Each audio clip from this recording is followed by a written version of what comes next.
Hello, everyone. My name is Emily Golia. I'm an actor, singer, and creator here in Los Angeles, and I'm so excited to introduce you to guitarist, bassist, and vocalist Bob GARAFFA. How's it going, Bob? Hi, how you doing, Emily? How are you? Good. I'm so glad that you're here with me. Listen, before we get started, I'm going to show everyone a little video of you doing your thing.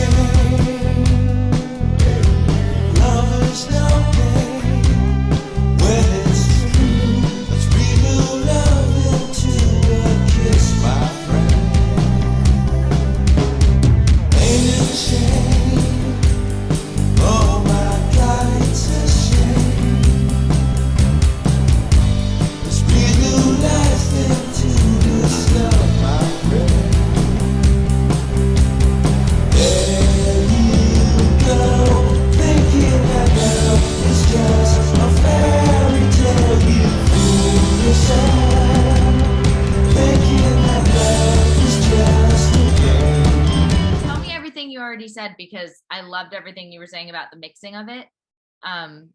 Yeah, the fairy I tale love mix. that song. Yeah.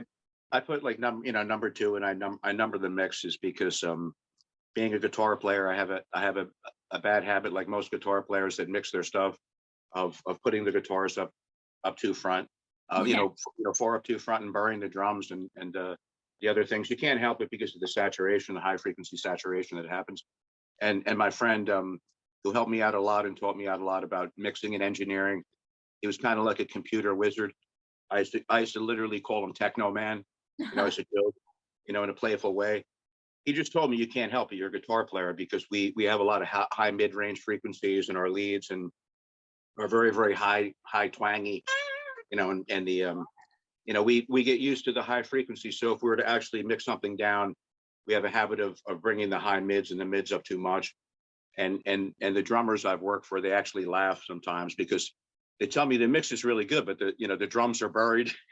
It kind of Yeah, sounds like right. the older mixes. I've gone back and I've remixed a lot of stuff, and it sounds a lot better because nowadays compared to the 70s mixes, when I grew up, is the drums were powerful, but they were further in the background. Today's music is like the rhythm and the bass drum and all the percussion and everything is in your face. It's so important to have that drive. So I went back and I remixed a lot of stuff, and Fairy Tale sounds a bit better, in my opinion. For whatever it's worth, it sounds better with the drums up front. Oh, that's great. I think it's great. So you're based in New Jersey. Did you grow up there? Yeah, I grew up in Middletown, New Jersey. Mhm. Actually, my father went to school with John Bon Jovi's father, Perth Amboy High School. Oh my Yeah, God. yeah, he Awesome. did. They used to my mom and my dad used to they used to actually double date with John Bon Jovi. His name is John as well, and John's mom.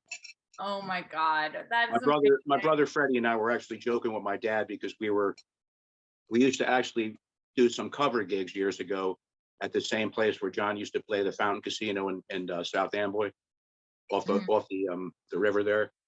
And we had a lot of good gigs there, and it's just kind of like a coincidence. But we were joking with my dad that you should have told us this. We would have put on the wigs and the spandex and like Ready to the go. leopard pants and all the stuff back then. But Totally. Oh my gosh. So a were you small always world. interested? It sounds like I mean, your family grew up around musicians. Like, when did you start playing?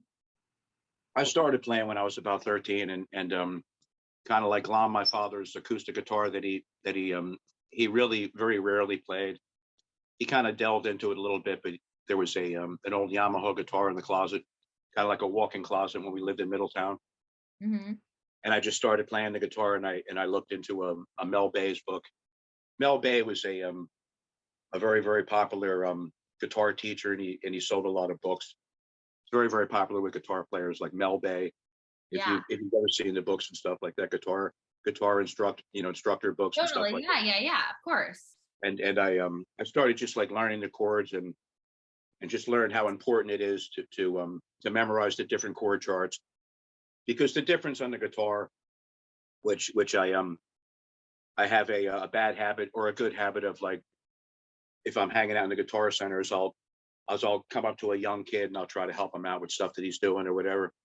And the one thing that I try to emphasize about the guitar compared to the piano is the difference of the on the piano. There's duplicity, as being a musician yourself, you have the different octaves right in front of your face.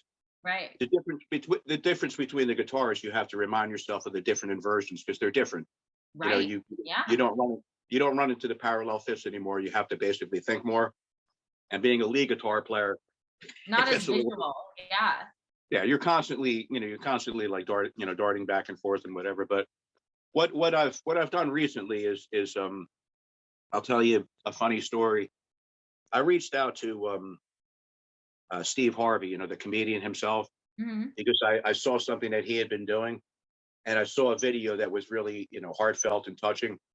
He had been, kind of like a bit emotional and telling the crowd that he owed everything to, to God and everything. And the times when, he had a very, very difficult time, he owed it to God. And we shared some things. So, so I reached out to him, and he appreciated, a couple of the songs. And on SoundCloud, I started to get a lot of sharing, the songs, and I don't know if he actually put in a good word for friends or whatever, but I started to get like all these, hundreds and hundreds of shares. And but the music business is kind of like freaky today because, as well as I do, it's a different era because you have the streams, and you have the streams, you get paid a penny for 3 plays or something like that or whatever. It's not very fair to musicians. And I've even noticed stuff on Twitter, people, kind of like talking out to the industry, we should get a little bit more money.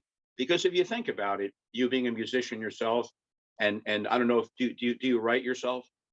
Do you do any writing yourself? I don't write music. I write like screenplays and stuff, but I do know exactly what you're talking about. And it's tough.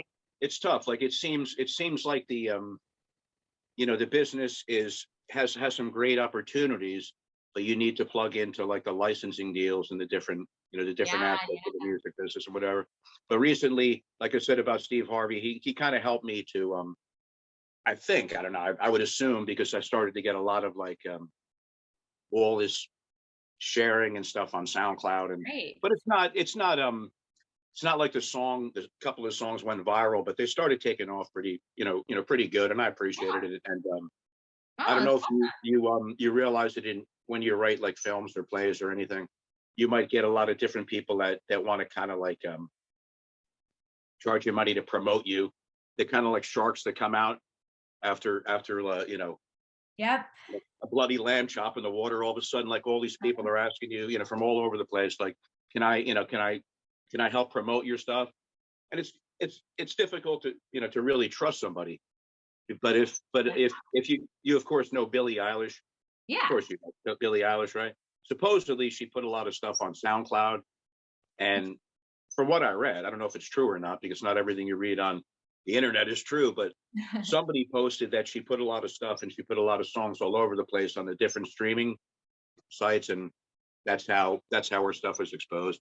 Yeah, I mean, there's so many avenues out there, and I think that's why I love the Fenix platform, because it's going to really help with what you were talking about with Spotify, how you get like a penny for 3 plays. As people are on your app on Fenix, you will get a huge percentage of the ad revenue. So it'll really help. It really is going to help independent artists actually make some money, because it's so hard out there for people that aren't signed. I saw your bio; it was very, very impressive. Very, very, very cool. Thanks. Well, listen, do you have any advice out there for any new musicians who are just starting out? Learn your theory and become a businessman or woman. Yeah. It's a business. My brother told me a long time ago, you have to put in money to make money, and it's very true. You have to invest money, and like I said, not to repeat myself again, but it's true. You have to try to find out the good avenues to take, like you said, and the people that you can actually trust to promote your stuff. Yeah. Spotify seems like a good avenue, but what I would, the kind of advice I would give to a young kid is to basically learn how you're going to make, concrete money, realistic money, and try to dedicate your songs to licensing deals, TV shows. Try to get in touch with somebody like a Disney, and a young kid, and try to tap into that. My brother Freddie and I, we play with the band Amphibians, got a lot of notoriety, and Disney actually used one of our songs, "New Day," Oh, uh, dang, that's awesome. for one of their shows, and there was a Channel 4 TV show that actually used our song, but then when we approached them for licensing, they didn't want to license it. So, but but that's how the business is. But it was if you get a chance, it's a band called Amphibians. There was a song called "New Day." I Feel Alone, and Great. my brother Freddie and I, we actually had it was a #1 song in Billboard under a chart that was it was actually when everybody was downloading Napster, and Napster was getting sued, and we actually kind of fell through the cracks because it was getting downloaded by the hundreds and hundreds and even into the thousands around, but they weren't really keeping track of things like that. But there was a chart in Billboard magazine, which I have, and it's something to be proud of. Yeah. There's the Amphibians on this Billboard Talent Net chart, which was a CD that Billboard magazine put out with like the new kind of like the new internet artist, and we were #1 on that chart, and it was really cool. It's something to. Dang, that's fantastic. That is totally something to be proud of. I was incredibly, like, I was like walking around like I was like lit up like a candle, walking around and showing my friends the #1 in the I Billboard. love it. But Oh, it wasn't. It would have been so much cooler if it was a Hot 100 chart, but it was a Billboard chart. it still is a Billboard chart. I love It was that. a Oh, Billboard chart. it was so great, like hearing all of your stories. And I'm gonna put all of your links underneath this video for anyone watching, including all the amphibian links and your Phoenix link. And yeah, I can't wait to see what's next for you. You are so knowledgeable and awesome. I So appreciate it, Emily, and everybody that knows me knows I'm a blabbermouth. I love it. I love But it, and it was great There's to another talk. word for that, loquacious or whatever, Ah, gregarious. I like blabbermouth. It's fun. No, you were great. I love talking with you. So you have a All right. great day, and we'll talk soon. God bless you, Emily. Thanks a lot. Thanks a Bye. lot for your time.